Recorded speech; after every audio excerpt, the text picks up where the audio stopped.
बाहर का मित्र थोड़े समय तक साथ देते हैं, लेकिन मन रूपी मित्र हमेशा साथ देता है। इसलिए बाहर कोई मित्र बने या ना बने, मन को मित्र बनाने का काम करें। और ये सत्संग में इसे यही बताया जाता है कि अपने मन को मित्र कैसे बनाया जाए। और ये मन मित्र बन गया तो जीवन में कोई दुख रह ही नहीं जाएगा, कोई पीड़ा नहीं रहेगी। और मन को मित्र बनाने का रास्ता क्या है? बड़ा सरल काम, बड़ा सरल काम। अच्छा सोचना।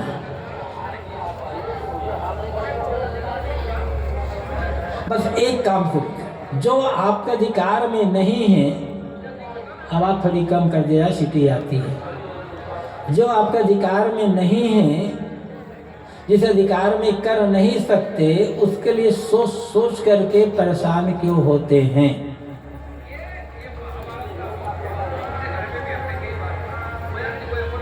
वही सोचिए जो आपका अधिकार में है, जो आप कर सकते हैं। तो इसके लिए बदला के अच्छा सोचना शुरू करें। अच्छा सोचें। हम और आप मनुष्य हैं,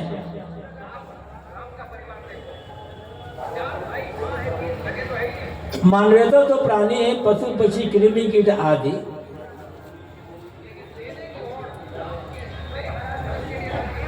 उनके अपेक्षा हमारे पास दो शक्तियां अधिक है, एक वाणी की शक्ति और एक मन की शक्ति, बोलने की शक्ति और सोचने की शक्ति। और जिसने अपनी बात पर संयम कर लिया, बात को वाणी को सुधार लिया, वाणी संयम कर लिया, और अपने चिंतन पर संयम कर लिया, मन पर संयम कर लिया, फिर उसे बाहर कहीं भटकने की आवश्यकता नहीं।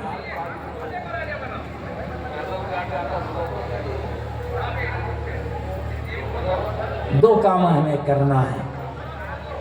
भूल होती है और हर किसी से हो सकती है, लेकिन दो काम हमें करना है। एक, अपनी जबान को संभाल ले, और एक अपने मन को संभाल ले। जबान को और मन को संभालने का अर्थ क्या है? वही बोले जो उचित है, समय के अनुकूल है, और सही ढंग से बोले। और मन को संभालने का अर्थ क्या है? वही सोचे जो आवश्यक है, जो अधिकार में नहीं है, जो आवश्यक नहीं है, वह सोचना बंद कर दे। अच्छा बोलना और अच्छा सोचना। जिस आदमी के पास ये दो कलाएं हैं, समझ लो आदमी पूरी दुनिया को अपना मित्र बना सकता है, पूरी दुनिया को जीत सकता है। और अच्छा बोलने में, अच्छा सोचने में न पैसे की आवश्यकता है, न पढ़ाई लिखाई की आवश्यकता है, न किसी की आवश्यकता नहीं है। जिसमें कोई हो, जिस आदमी ने ये आदत बना ली, ये स्वभाव बना लिया, अच्छा बोलने का स्वभाव और अच्छा सोचने का स्वभाव, वह आदमी दुनिया का महासौभाग्यशाली आदमी है। अब वो चाहे किसी भगवान की पूजा करे तो न करे तो कोई फर्क नहीं पड़ेगा। और जिसका बोलना गलत है और जिसका सोचना गलत है, दुनिया के सारे भगवान मिल करके उस आदमी का भला नहीं कर सकते, याद रखना।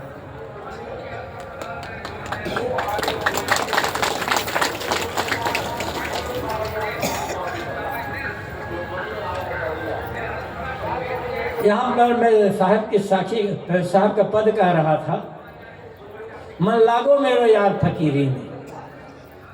साधक हर व्यक्ति को अपने मन को संबोधित करता है, ऐ मित्र मन तुम फकीरी में लगो। फकीरी क्या है? लोग समझते हैं फकीरी घर छोड़कर किसी मठ में चले जाना और साधु का कपड़ा पहन लेना, ये फकीरी है। ये फकीरी नहीं है, एक वेश है, एक मार्ग है, एक रास्ता है। फकीरी है मन की पकड़ रहित अवस्था। फकीरी है मन की चिंता रहित दुख रहित अवस्था। कहीं पकड़ होगी तो चिंता होगी, कहीं पकड़ ही नहीं है, किसी के पकड़ नहीं है मन में, तो चिंता किस बात का?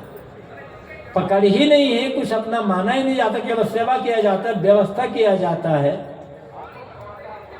अधिकार की लालसा है ही नहीं, तो चिंता किस बात की? जिसके मन से चिंता निकल गई,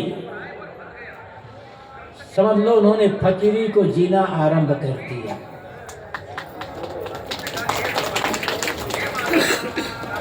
साहब की साखी है, फीकर सभी को खा गई, फीकर सभी का पी, फीकर की फंकी करे ताका नाम फकीर। चिंता, दुख, तनाव, ये सबको परेशान कर, सबको। लेकिन साहब कहते हैं जिसने फीकर के ही फंकी का, फीकर को ही फांक लिया, जिसने चिंता करना छोड़ दिया, फकीर उसी को कहते हैं। चाहे आप घर में रहो, चाहे आप वन में रहो, चाहे आप मठ में रहो, क्योंकि चिंता कब होगी? चिंता से मन खाली कब होगा? जब लोभ नहीं होगा, लालच नहीं होगा, मन में अहंकार नहीं होगा, कामना नहीं होगी, बस सेवा करता है, व्यवस्था करता है और अपना मानना छोड़ देता है। सेवा और व्यवस्था तो करना पड़ेगा, ये मजबूरी है। जहाँ रहते हैं अनेक लोगों के सहयोग से हमारा जीवन चलता है,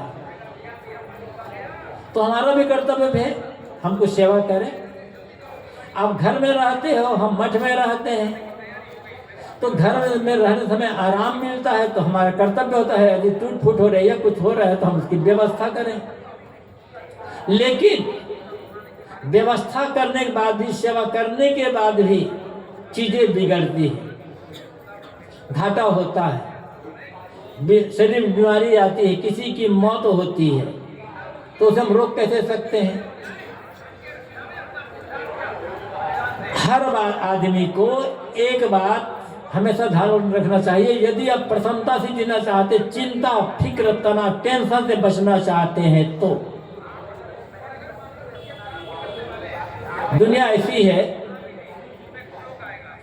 यहाँ सब कुछ हमारे मन के अनुकूल नहीं होगा। सब होगा, जो हम चाहते हैं वो थोड़ा होता है, नहीं चाहते हैं वो ज्यादा होता है, और यही आदमी के दुख का, चिंता का कारण होता है। काम करो, जो होना होगा। आप जो चीज नहीं चाहते,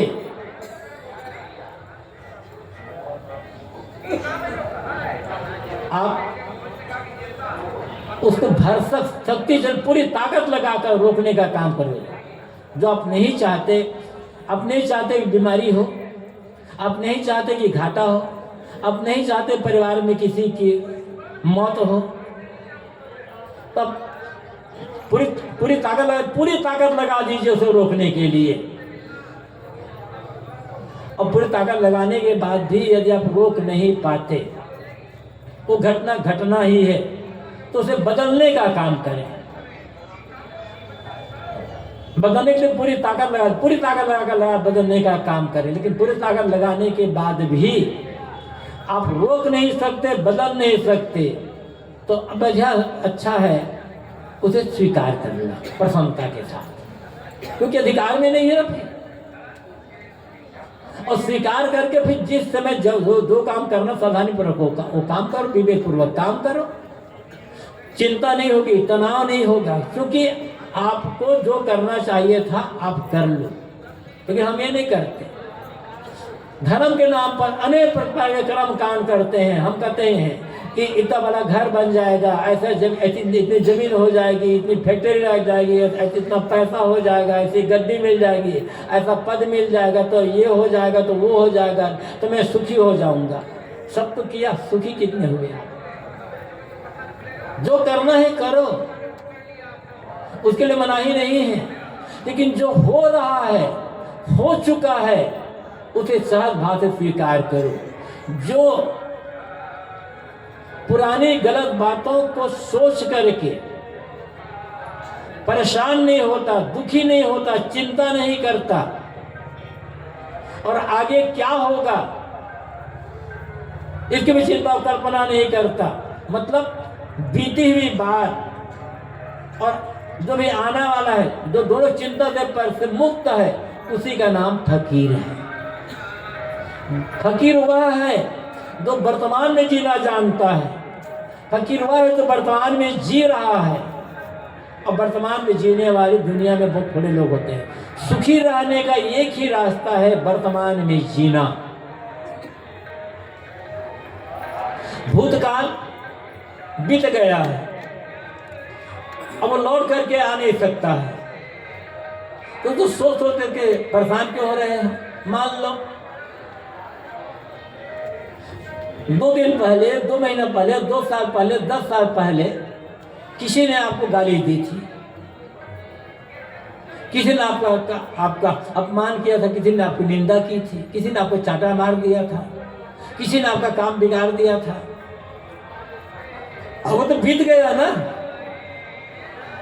और लौट कर तो आ नहीं सकता, तो उसे याद करने से क्या फायदा? आपको 2 दिन, 2 महीना, 2 साल, 10 साल, 15 साल पहले किसी ने आपका सम्मान किया था, आपकी बड़ी प्रशंसा हुई थी, आपको बड़ा मुनाफा हुआ था, आपको बड़ा पद मिल गया था, अब बड़े अवसर थे, अब वो भी तो नहीं रह गया,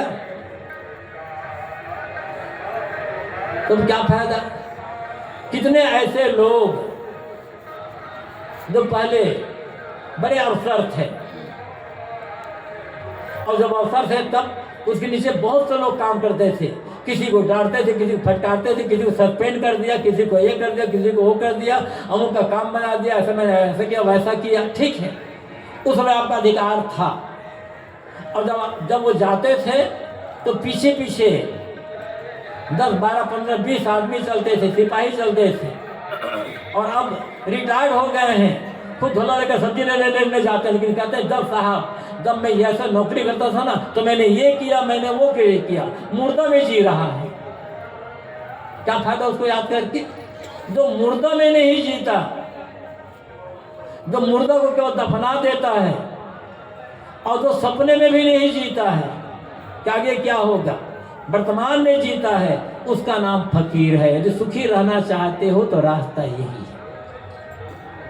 मन लागो मेरा याद फकीरी में, मैंने कहा फकीरी पकड़ रहित अवस्था, फकीरी चिंता रहित अवस्था, फकीरी वर्तमान में जीना, सारा दुख खत्म। ये केवल साधुओं के लिए नहीं है, हर उस आदमी के लिए है जो जीवन को शांति से, आनंद से, प्रसन्नता से जीना चाहता है। और हर आदमी जीवन को प्रसन्नता से, सुख से जीना चाहता है, दुख से जीना कौन चाहता है? इसलिए कहा गया, ऐ मित्र मन, फकीरी में लगो, सेवा करो, अधिकार छोड़ दो, जो बीत गया उसकी चिंता मत करो, आगे क्या होगा कल्पना मत करो, कहीं अपने मन को फंसा करके रखो मत। इसी जीवन में परमानंद का अनुभव हो सकता है। फिर आप जो करना चाहो तो करो, आप अपने जीवन के मालिक स्वयं हैं। आपके जीवन बदलने वाला कोई बाहर से आएगा नहीं, संत और गुरु। बड़े बुजुर्ग माता पिता अन्य जो अन्य हैं वो केवल राय दे सकते हैं, प्रेरणा दे सकते हैं, उसे समझा बुझा सकते हैं, कभी प्यार से कभी डांट कर समझा सकते हैं, लेकिन हमारे आपके जीवन को जबरदस्ती वो बदल नहीं सकते हैं। और ये भी समझना होगा जब तक हम स्वयं नहीं चाहेंगे अपने जीवन को बदलना, तब तक दुनिया भर सारे देवी देवता भगवान मिलकर हमें नहीं बदल सकते। और जिस दिन हम सोच लेंगे अपने बदलने को, तो सारे भगवान मिल करके हमें रोक नहीं पाएंगे। सारा दायित्व हमारे अपने ऊपर निर्भर है। तो बात तो फकीरी की है, मन लागो मेरो यार फकीरी में। हर आदमी को अपने मन को मित्र बनाना है, और उसके लिए मैंने कहा एक रास्ता है, जो सोचो अच्छा सोचो, बेकार बात सोचो ही मत, और सेवा करो अधिकार छोड़ करके, पकड़ छोड़ करके। चिंता रहे, चिंता में परेशान मत हो, वर्तमान में जीना सीखे, वर्तमान में क्या करना है ये सोच करके करते चलें। जो सुख हुई है राम भजन में, सो सुख नहीं अमीरी में। राम भजन में जो सुख होगा वो सुख अमीरी में नहीं होगा। अमीरी मतलब संसार का वैभव, संसार का चाकचिक, संसार का राग रंग। खाली अमीरी मतलब पैसे की नहीं है। अमीरी तो एक दिखावा है बस। ठीक है, जीवन है तो पैसा चाहिए, पैसे की आलोचना नहीं है, पैसे की निंदा नहीं है। बिना पैसे कुछ काम नहीं होगा। पैसा नहीं होता तो ये इतना बड़ा कुंभ का आयोजन कैसे होता, पैसा न होता तो पंडाल कैसे बनता, हम यहाँ बैठे कैसे रहते, पैसा ना होता तो आप यहाँ तक आते कैसे। तो पैसे की आवश्यकता तो है, तो लेकिन मात्र पैसा मात्र व्यवहार का साधन है। पैसे में सुख खोजोगे तो धोखा खा जाओगे। पैसे में सुख होता तो बड़े बड़े जो धनवान हैं वो सब सुखी हो गए होते, उनके जीवन में दुख ना होता। एक बाहर से दिखावा है बस, लेकिन भीतर जाओ तब कुछ नहीं है। भीतर तो भंडार कहा जा कहते हैं ना, वो जो कहते हैं ना, वर्ग सोने का मराए गोबर की मिठाई पर। ईशावास्योपनिषद में एक मंत्र आता है, हिरण्मयेन पात्रेण सत्यशम मुखम तत्व पुथनपावृणु सत्य धर्माय दृष्टे। हिरण्मयेन पात्रेण सत्यस्य अपिहितम मुखम। सोने के समान, सोना नहीं, सोने के समान कहा गया है। सोने के समान चमकदार बर्तन से सत्य का मुख ढका हुआ है। तो सोने समान चमकदार बर्तन क्या है? दुनिया का चाकचिक, दुनिया का दिखावा, दुनिया का बाहर का वैभव। मतलब ये सोने समान दिखता है, सोना है नहीं। देखत सोना लगे सकल जग कांच है, अरे हाँ पलटू जीवन कहिए जूर्त मरना साथ। पलटू साहब कहते हैं ये दुनिया देखने में लगता है कि सांच, ये दुनिया लगता है ऐसा ही सांच है और सोना है, किंतु है ये कांच के समान सारे हैं। तो दुनिया तो है, काम करना है, लेकिन सोचोगे कि बहुत मूल्यवान है, अंत समय में काम नहीं आएगा। तो बात यहाँ यह है, जो सुख हुई है राम भजन में, सो सुख नहीं अमीरी में। अमीरी दिखावा, फैशन, दुनिया का वैभव, सुख उसमें नहीं, सुख किसमें है? राम भजन में। राम भजन क्या है? कई बार चर्चा हो चुकी है इसी मन से। राम भजन है आत्मशोधन और आत्मचिंतन। निरंतर अपने आप को शोधते जाना, तन मन वचन के जो दोष हैं, उनके बुरे स्वभाव हैं, उनकी जो बुरी आदतें हैं, इनको शोध करके निकालते जाना, अपने आप को गढ़ते छूते संवारते चले जाना, और फिर अकेले बैठ करके आत्मचिंतन करना, सोचे कि मेरा क्या है और मेरा क्या नहीं है। हम कहने को कहते हैं, व्यवहार के लिए कहना पड़ता है, मानना पड़ता है, ये मेरा है, ये मेरा है, ये मेरा है, ये व्यवहार है। अब बिना माने व्यवहार चलेगा नहीं, बिना माने व्यवस्था होगी नहीं। ये हमारा क्या है? जिस घर में आप रहते हैं, अनेक लोग आए और चले गए, आपका गांव अनेक लोग आए और चले गए, वहां से आप किनका था? व्यवहार के लिए है। एक बहुत वृद्ध महात्मा, 80-90 साल से अधिक उम्र के महात्मा, एक युवक भक्त के यहाँ गए। उस भक्त ने महात्मा का स्वागत सत्कार किया, भोजन पान आदि प्रबंध किया, निवास किया। महात्मा जी भोजन करके आराम किए। आराम करके ऐसे शाम के समय महात्मा जी बाहर निकले तो युवक मिल गया। घर के बाहर आए तो मिल गया, तो उस युवक ने कहा, महाराज जी, वो देख रहे हैं दूर लंबा जो पेड़ दिखाई पड़ रहा है, वहां तक की सारी जमीन मेरी है। ये बड़े बड़े कई मकान जो दिखाई पड़ रहे हैं, कई की बिल्डिंगें, कई की तलक बिल्डिंग दिखाई पड़ रही है, ये सब बिल्डिंगें, ये सारे मकान मेरे हैं। बताता रहा, ये मेरा, ये मेरा है। महात्मा जी सुनते रहे। जब युवक बताना बंद कर दिया तो उनकी बात सुनकर महात्मा जी हंसने लगे। युवक ने कहा, महाराज जी, आप मेरी बातों सुन करके आप हंस रहे हैं, मैंने कोई गलत कहा? बेटा, गलत तो नहीं कहा, कि तुम्हारी बात सुन करके मुझे थोड़ी हंसी आ रही कि क्या तुम कह रहे हो ये सारे मकान मेरे हैं, ये सारी जमीनें जो दिखाई पड़ रही है, ये सारी जमीनें मेरी है। आज से 30 साल पहले मैं आया था तुम्हारे घर में, तब तुम्हारा जन्म नहीं हुआ था। उस समय तुम्हारे पिता थे। उसमें तुम्हारे पिता कह रहे थे, महाराज जी, ये सारे मकान मेरे हैं, ये सारी जमीनें मेरी है। और उसके पहले 50-55 साल पहले और आया था, तब उस समय तुम्हारे दादा ने कहा था, महाराज जी, ये सारे मकान मेरे हैं और ये है जमीनें मेरी। सोच रहा हूँ तुम्हारे दादा का मकान है कि तुम्हारे पिता का मकान है कि तुम्हारा मकान है। सोच रहा हूँ किसका है। मुझे सुनकर मुझे हंसी आ रही है। व्यवहार है, हमारा कहना पड़ता है। अपना माने सेवा के लिए, व्यवस्था के लिए, कर्तव्य पालन करने के लिए, अहंकार करने के लिए नहीं। हम अहंकार कर लेते हैं और यही अहंकार ही गड़बड़ी का पैदा करता है।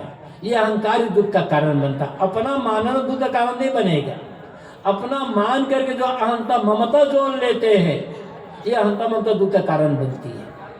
तो बात मैं ये कह रहा था, जो सुख हुई है राम भजन में, सो सुख ना ही अमीरी में।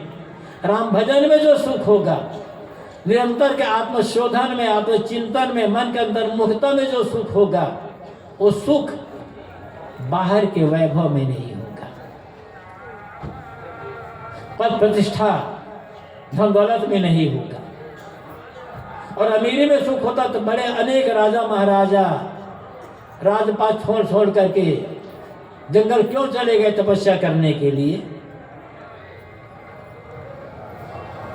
और अंत में हमारा क्या होगा, सोचें। राम ही हमारा है और वो कभी छूट नहीं सकता हमसे। सब कुछ छूटेगा लेकिन राम नहीं छूटेगा। कहें कबीर राम नहीं छाड़ो घर पर चढ़े ऊंचा, यह संसार सकल है मैला। राम कहे ते सोचा, कहे कबीर राम नहीं छाड़ो गिरल पर चढ़े ऊंचा। आपको दे सारा संसार मैला है। संसार किसी बात को लेकर सोचे पर तुरंत चिंता मन में खड़ी होगी और भय खड़ा हो जाएगा। ये छूट न जाए, बिगड़ न जाए, लोग छीन न ले। लेकिन जब अधिकार नहीं होगा, अधिकार की भावना नहीं होगी, अहंकार नहीं होगा, तो चिंता नहीं होगी, भय नहीं होगा। जिसके सोचने से, जिसकी याद करने से मन मैला हो जाए, मलिन हो जाए, वो सुख का, शांति का, कल्याण का कारण कैसे बन सकता है, ये सोचिए। कल्याण का, सुख शांति का, मुक्ति का कारण वह बनेगा जिसके सोचने से, जिसकी याद करने से मन निर्मल होता हो, मन में निर्भयता आती हो और मन चिंता से, दुख से रहित हो जाता हो। अब ऐसा कौन कौन है सोच लिए? दो बातें हैं। जिसके सोचने से मन मलिन होती है, मन मलिन होता है, याद करने से मन मलिन होता है, चिंता और भय शुरू हो जाते हैं, वो आपका है। या जिसके सोचने और याद करने से मन निर्मल होता है, निर्भय होता है, निश्चिंत होता है, वो आपका है। तो अमीरी में प्रेम करोगे तो मन मलिन होगा, चिंतित होगा, भयभीत होगा। राम भजन में मन लगाएंगे, राम भजन की याद करेंगे तो मन निर्मल होगा, निश्चिंत होगा और निर्भय होगा। इसलिए साहब कहते हैं, जो सुख हो है राम भजन में, सो सुख ना ही अमीरी में।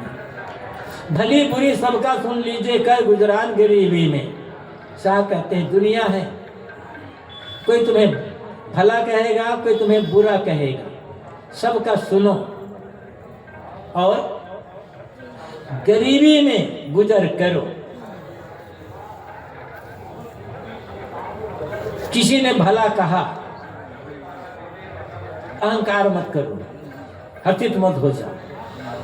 किसी ने बुरा कहा, गुस्सा मत करो, क्रोध मत करो, दुखी मत हो जाओ। दुनिया है, जिसके पास जो है वो होगा, जिसके पास जो होता है वो वही तो देगा। किसी के पास भला है, भली बात है, तो भली बात कह रहा है, आपको आवश्यकता है तो ले लो, नहीं आवश्यकता है छोड़ दो। किसी के पास बुरी बात है, किसी के मन में बुरी बात ही भरी हुई है, तो बुरी बात दे रहा है, आपको लेना है तो लो, ना लेना है तो मत लो, कोई जबरदस्ती तो नहीं है। मतलब साहब कहते हैं, कोई तुम्हारी निंदा करता है, तुम्हारी बुराई करता है, तुम्हारी आलोचना करता है, तुम्हारे लिए उल्टा सीधा कहता है, तो सुन लो, उत्तर मत दो, प्रतिक्रिया में मत पड़ो। यदि हम गलत नहीं हैं, फिर भी लोग हमें गलत कहते हैं, तो दुखी होने की आवश्यकता नहीं, उत्तर देने की आवश्यकता नहीं है। दुनिया को आप समझा नहीं सकते। अब जहाँ कानून की बात आ जाती है, मुकदमा की बात आ जाती है, वहाँ तो सफाई देना पड़ेगा। लेकिन ये बात जीवन साधना के लिए है, अपनी शांति के लिए है। कुछ कानून की बात आती है, मुकदमा की बात आती है, वो बिल्कुल अलग क्षेत्र है, और साधना का शांति क्षेत्र बिल्कुल अलग अलग है। तो साहब कहते हैं, यदि कोई तुम्हारे पर गलत आरोप लगा रहा है, जो काम आपने नहीं किया है, कहा जा रहा है कि आपने वो काम किया है, या आपकी निंदा बुराई कर रहा है, बढ़िया उत्तर है मौन हो जाना। कल गुरुप्रसाद आप बता रहे थे, बाहर लिखा भी है, झूठे आरोपों का सर्वोत्तम उत्तर है मौन। किस किस का समाधान कर सकते हैं, ये समझ लें। जो आपको अच्छा मानते हैं, उन्हें सफाई देने की आवश्यकता नहीं है, वो आपको अच्छा मानते ही रहेंगे। और जो आपको गलत मानते हैं, वहां भी सफाई देने की आवश्यकता नहीं, क्योंकि आप कितनी भी सफाई दे, वो आपको गलत ही मानेंगे। दोनों स्थिति है। जो अच्छा मानते हैं, वहां सफाई देने की आवश्यकता ही नहीं है, क्योंकि वो तो आपको अच्छा मान ही रहे हैं, आगे भी अच्छा ही मानेंगे। और जो आपको गलत ही मानने के लिए तैयार किए बैठे हुए हैं, मतलब कितनी भी सफाई दें, वो आपको कभी अच्छा नहीं मान सकते, गलत ही मानेंगे। वहां सफाई देने की आवश्यकता नहीं है। कहाँ का जिस शक्ति को, जिस समय को सफाई देने में लगा रहे हैं, उस समय और शक्ति को हम अपने कल्याण में लगा लें, सेवा में लगा लें, भक्ति साधना में लगा लें। व्यर्थ समय नष्ट करने की आवश्यकता क्या है? साहब कहते हैं भला बुरा सबका सुन लीजिए। भला बुरा ऐसे कहा, वैसे भला बुरा का मतलब होता है बुरा ही बुरा, कहने का शब्द है भला बुरा है ना, लेकिन कहा जाए अरे साहब वो आपको भला बुरा कह रहा था, तो भला का तो अच्छा ही तो कह रहा था ना, जिसमें दुखी होने की क्या बात है। लेकिन भला बुरा का होता है बुरा ही बुरा।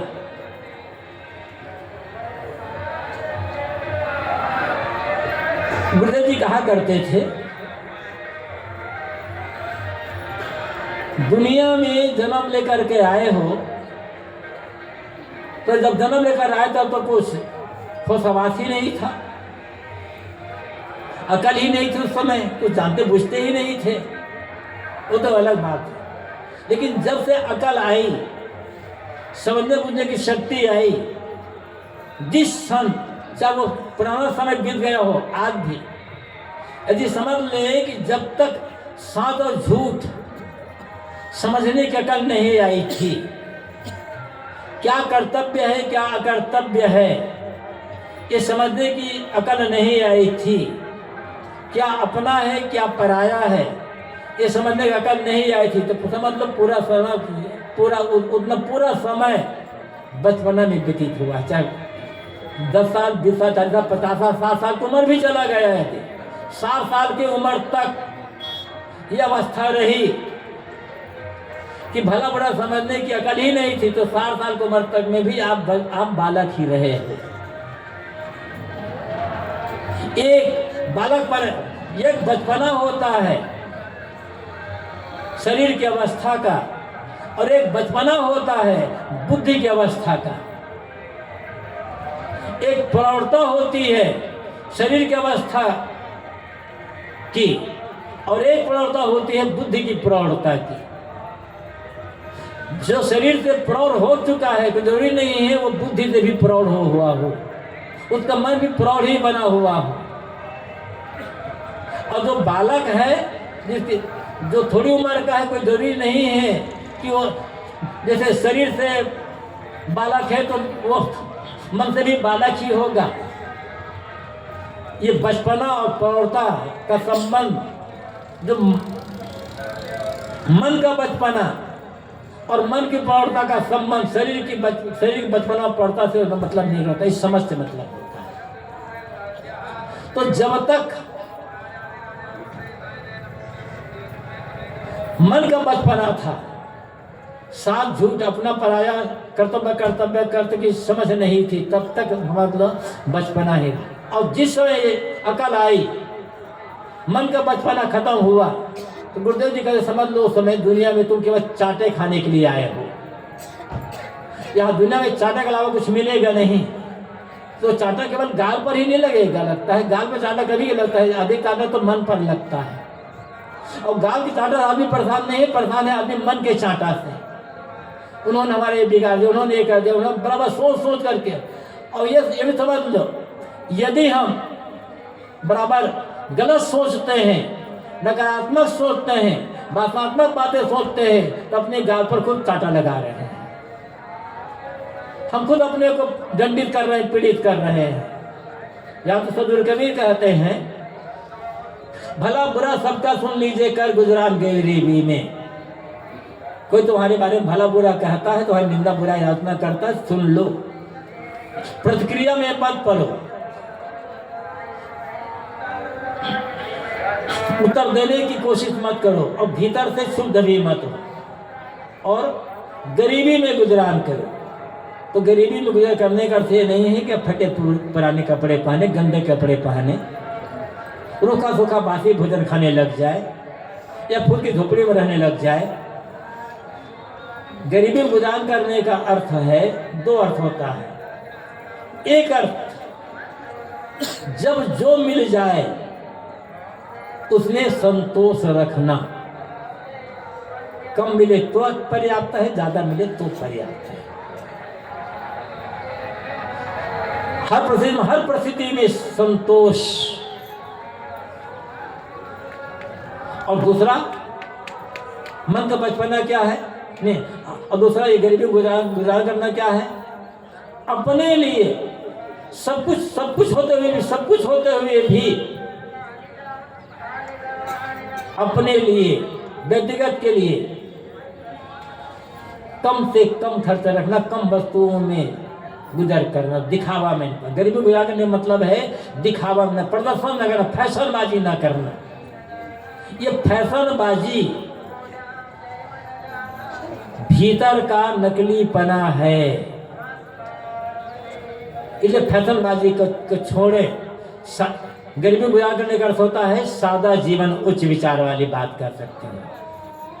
तो साहब ये एक पंक्ति हमारे लिए, भला बुरा सबको सुन लीजिए, कर गुजार गरीबी में सबका भला बुरा सुनो, प्रतिक्रिया में मत पड़ो और दिखावा छोड़ करके सादा जीवन रखो, सहज थोड़े में गुजर करना सीखो। जब जो मिल जाए उसमें संतोष रख लो तो जीवन में फकीरी आ जाएगी। फकीरी क्या है? भला बुरा सुन करके शांत रहना और फैशनबाजी में न पड़ करके सादा जीवन व्यतीत करना, जो मिले उसमें संतोष रखना, यह फकीरी है। और इसी फकीरी में आनंद है, इसी फकीरी में ही दुखों से मुक्ति मिलेगी। शरीर से फकीर भले ना बने किंतु मन से फकीर बनने का अवसर है। जो व्यक्ति मन से फकीर बन गया वो चिंता, दुख, पीड़ा सबसे छुटकारा पा गया और जीते जी वह कल्याण का अनुभव कर सकता है। इसलिए मन से हर व्यक्ति को फकीर बनने का आवश्यकता है। इसलिए साहब ने कहा मन लागू मेरे यार फकीरी में। सदगुरु कबीर के एक पद, उसकी 3 पंक्तियों पर थोड़ी चर्चा किया मैंने। आप लोगों ने बड़ी शांति के साथ मेरी बातों को सुना, बहुत बहुत धन्यवाद, आभार। अपनी वाणी को यहीं पर विराम। बोलिए सदगुरु कबीर साहिब की, सदगुरु अभिलाष